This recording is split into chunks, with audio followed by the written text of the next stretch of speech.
Hi, my name is David. I own and operate Country Whatnot Gardens here outside of Rochester, Indiana, which is about an hour south of the Michigan state line. I grow 25 different species and varieties of bamboo, but I also grow other things here in the garden. Behind me is one of those other species that I grow. This is Japanese Beech, Fagus crenata, and people often ask me, why is that tree still hanging on to last year's leaves? And it does so as a example of something called marcescence. Marcescence is the habit of retaining dried plant parts that would ordinarily be dropped, usually in the fall, as an example, last year's foliage. And there's few thoughts on why it does that. Some people theorize that they hang on to it to help block wind from these buds here over winter that would not open until next spring, that it would shelter them. Another thought is that the dried leaves make an untasty salad for deer or other animals that might otherwise like to strip these branches for the more succulent buds here. And still another school of thought says that they wait to drop their leaves down there till spring when these buds are almost ready to open as a deterrent for weeds and other things that would compete against the tree, to kind of act as a smothering layer.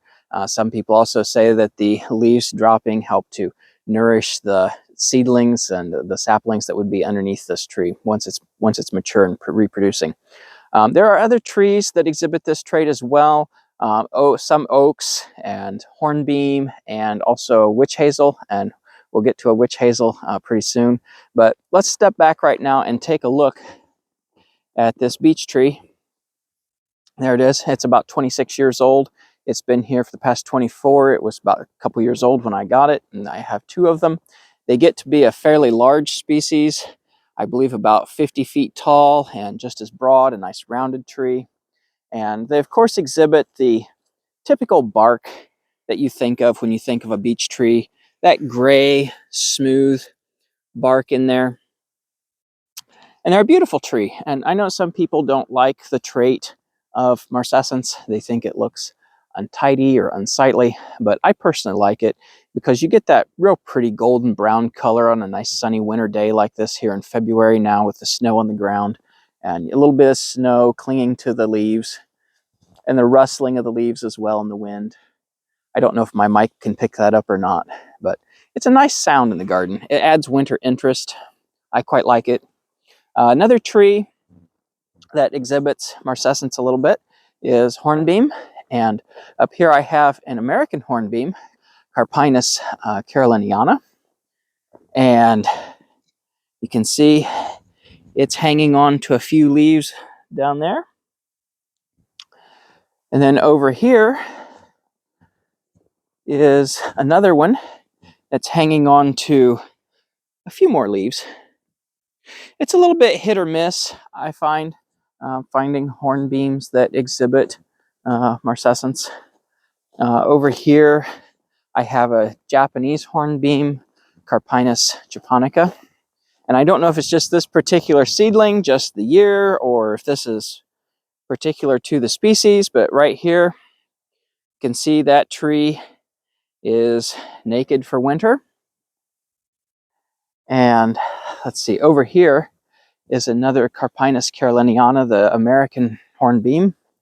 And you can see it's retaining a few more leaves than some of the others there. And over here is a Korean hornbeam, Carpinus koreana. You can see it down there. It's not got any leaves left on it, but it is a rather small seedling as well, so that could be it.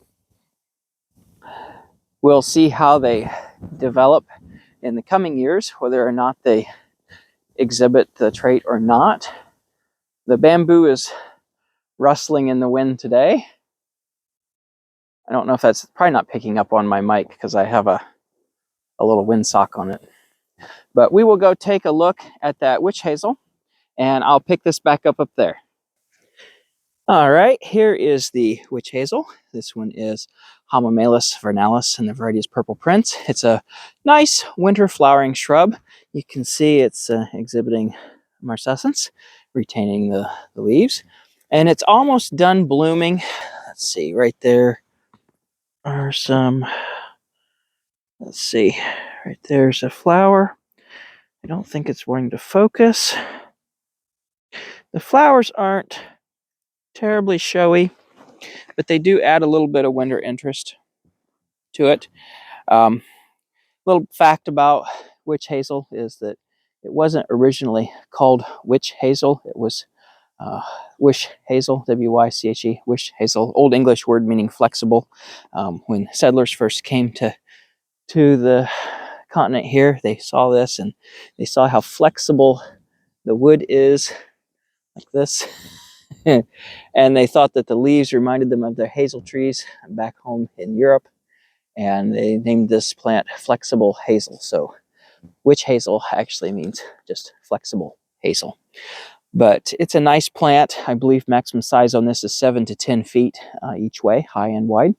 So if you wanted a shrub in the landscape for winter interest where the leaves would collect some snow, as they're doing some back over here, there, this might be a good option.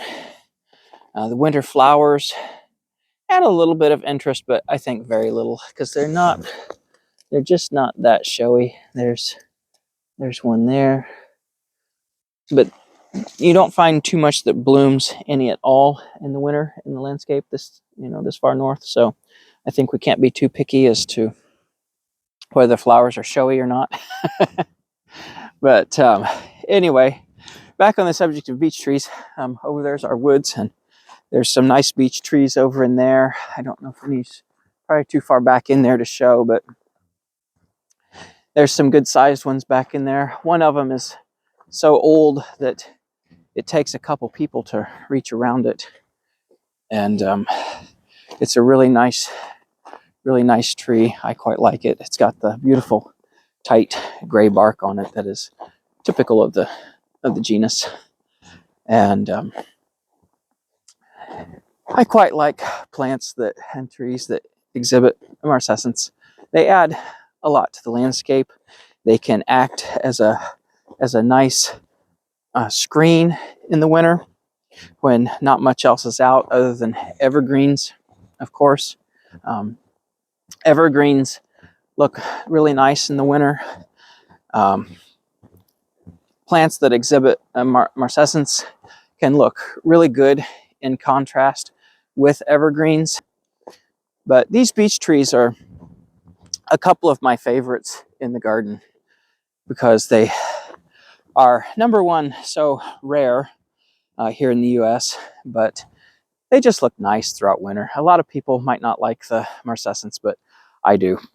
And what distinguishes it mostly from our native beech tree, Fagus grandifolia, is that the leaves on crenata are smaller, and it makes it a favorite amongst bonsai tree growers. They like to use this tree as a bonsai subject quite a bit. But the Japanese word for this plant is Buna, B-U-N-A, and it grows mostly over on the Sea of Japan side of Japan, not over on the Pacific side. It likes the large amounts of snowfall they get over there. It helps it with its life cycle, insulating the seeds and everything, giving it the necessary cold hours and everything that it needs to be dormant and for the seeds to germinate and everything that entails. But anyway, if you like this video, please please give me a like, subscribe, and share. I'd really appreciate it. And until next time, take care. Thank you for stopping by. Bye.